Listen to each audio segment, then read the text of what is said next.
नमस्कार मित्रांनो, मी प्रदीप कुंभार, पाटण सातारा सर्वांचं स्वागत करतो।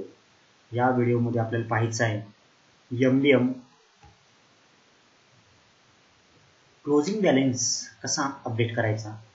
तर प्रथमतः आपल्याला MDMच्या वेबसाईटवर सरळच्या वेबसाईटवर MDM लॉग इन करावं लागेल। लॉग इन केल्यानंतर आपल्यासमोर हे असं पेज या ठिकाणी ओपन होईल। या ठिकाणी MDM डेली अटेंडन्स या ठिकाणी क्लिक करावं लागेल आपल्याला। या ठिकाणी क्लिक केल्यानंतर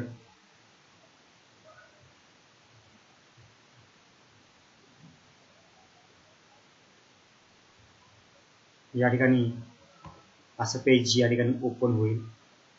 क्लोजिंग बॅलन्स भरण्यासाठी आपल्याला या ठिकाणी अप्रूव्ह क्लोजिंग बॅलन्स या ठिकाणी टच करावं लागेल।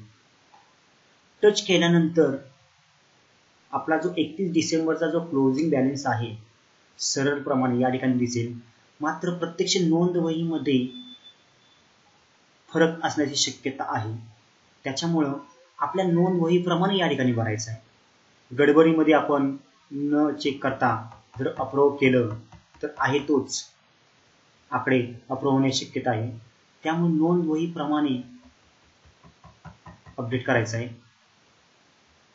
या ठिकाणी प्रत्येक कॉलम प्रत्येक मेन नोंदवहीप्रमाणे अपडेट करायचे। या ठिकाणी एडिट करा प्रथम जे तुमचे आकडे असतील ते।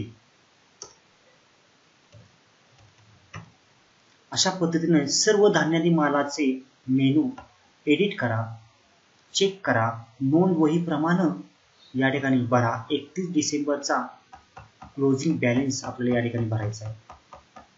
संपूर्ण धान्यादी मालाचे आकडे माल या ठिकाणी एडिट केल्यानंतर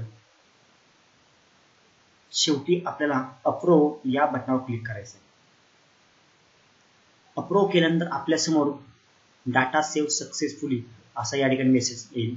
मी सध्या काही अप्रूव्ह करत नाही, तर सर्व आकडे हे नोंदवहीप्रमाणे आणि 31 डिसेंबरची शिल्लक असणं महत्त्वाचं आहे।